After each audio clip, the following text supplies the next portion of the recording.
Hey there YouTube, how's it going? Nerdy Narwhal here, and I'm back today with another 6-scale action figure review.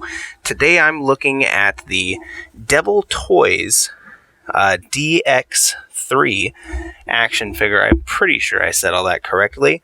Now, real quick, I used to be heavily into collecting, 3A action figures, stuff like that.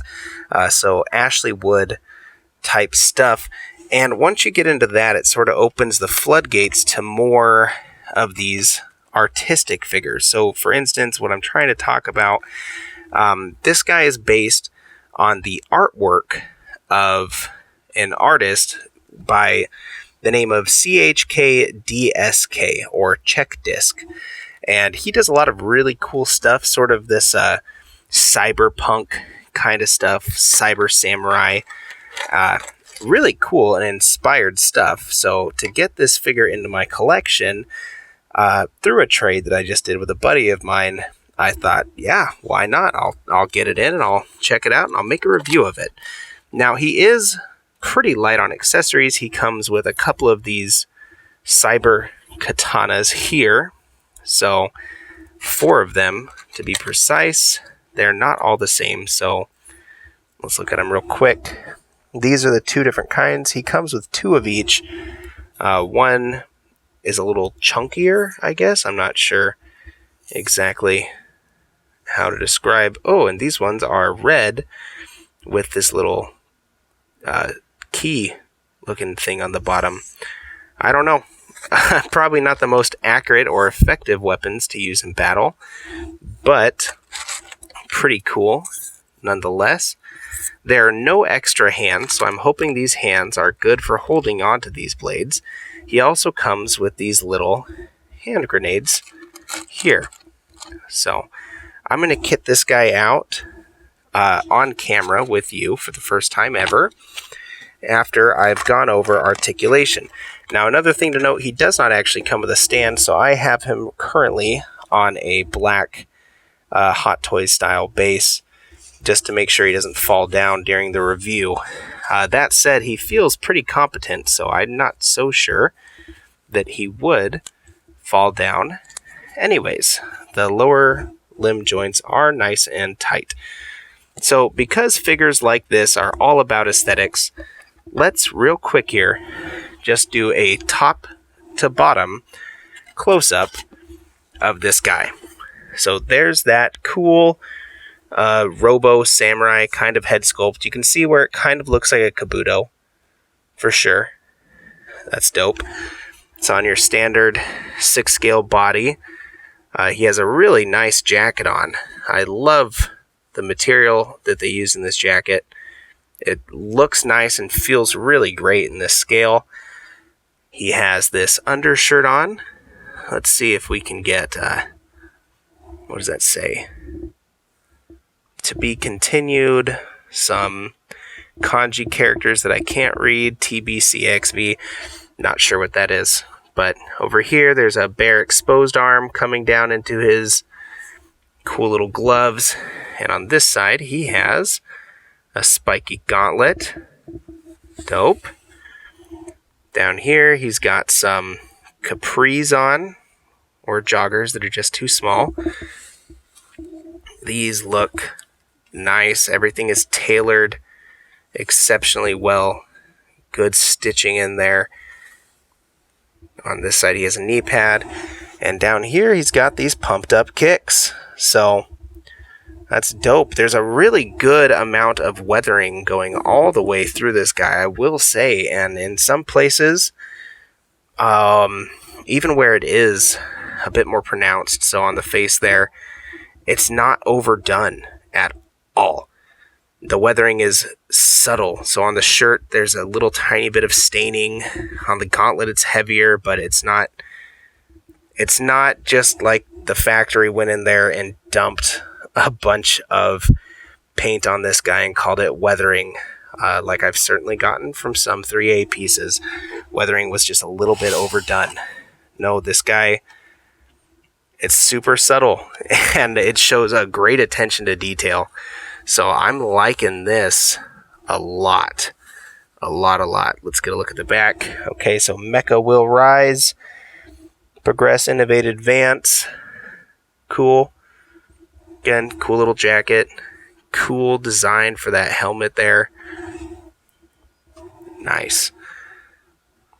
While we're on the aesthetics, let's talk about the aesthetics of the accessories. Again, the weathering it's there on all these, but it's not too pronounced. That blade looks, can you really see it that well there? You know, there's rust covering it, or not rust, but paint wear, I guess. I don't know, it looks like it's definitely been used to cleave through a lot of robots. So it's worn, but it's not overdone. And the same thing on this one, but with a different color motif and blade style. Yeah, this figure's cool. And I unboxed and I was like, well, okay, here we go. But, you know, the more I talk about this and look at it with you, the more I'm really getting into it. This is just a neat thing. Let's go into articulation now. So, as you may have already been able to see, the head is on a neck at the ball joint that goes into the head, so you can move it independently of that, and another ball joint that goes into the shoulders.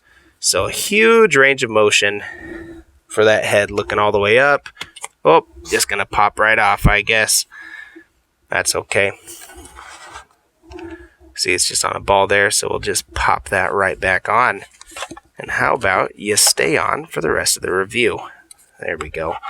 So, looking all the way up, looking all the way down, but this time with not enough force to pop it all the way off to the joint. He is wearing a layered outfit.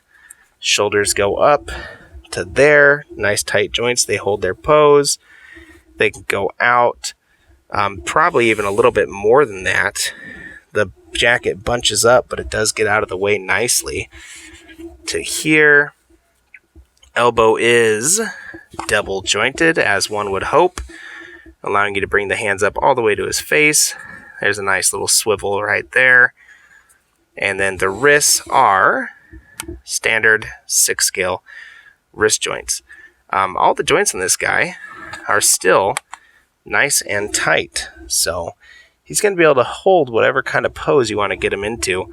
Torso, your standard 6-scale torso articulation. We can get in there and look at it. Rotation here, rotation at the waist. I'll get that tucked underneath his shirt again later. Going into the hips here, legs go up to there, legs go out. So you could just about do a full splits if it wasn't for the pants. Double jointed knees, give you to about right there, and then down to there. And the feet are on your standard 6-scale foot peg ball joint type of thing. So you're going to be able to do any sort of super dynamic poses that you want to do with this guy, and it's fitting because he's a real cool looking robot samurai type thing. Let's kit him out real quick, shall we? So I'm going to slide his swords into the pouches where they go. Let's do the little red ones on this side. Maybe if I can get that in there. Am I doing this right? I don't know. So I think I got it now. So these ones, should we do blade up? Yeah, blade up. Like a katana. Let's do it like that. Blade up like a katana, not a tachi. Tachi is blade down. There we go. Let's slide those ones in too. Much tighter, but they'll go in. I see. So you can see the pouches are bigger for one than they are for the other. So this is definitely how you're supposed to put those swords in there. And he does look a little encumbered with all 4 swords on. I'm not sure if I will do that into perpetuity or if I'll just have him with 2 swords on and use those pouches for these grenades later on. Because I'm not actually seeing a spot for these grenades. I'm sure I could just clip them using that handle there onto the belts. but I'm not going to worry about it right now. So how much does this guy run? I'm really not sure. I think it was released, it's sold out in a super limited quantity, and then people that wanted to buy it were just plumb out of luck. And then they re-released it, and then again, maybe it's sold out. These are still all over the place on eBay for various prices. You can't really trust eBay to know what something was at SRP. I know there's a 2-pack out there with this guy and another guy who actually uses, some futuristic cyborg gun type of things. I think you can get it for around $350, but I've also seen this guy for sale getting close to that $300 price point. So, yeah, I'm really not sure. But is it worth picking up?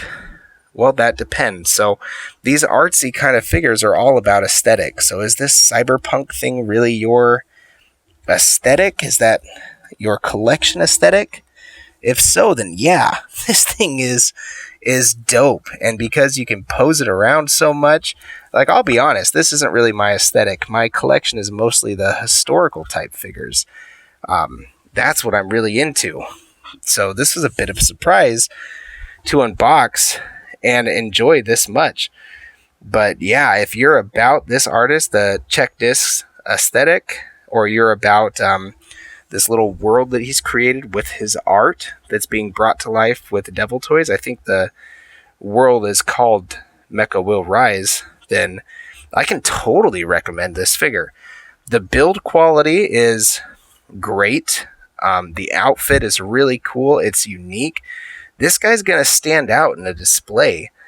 The red pops, and it's just beautiful. It's a beautiful and well done figure. So, yeah, if you can find it and it's in your budget, totally check this guy out because it's really cool.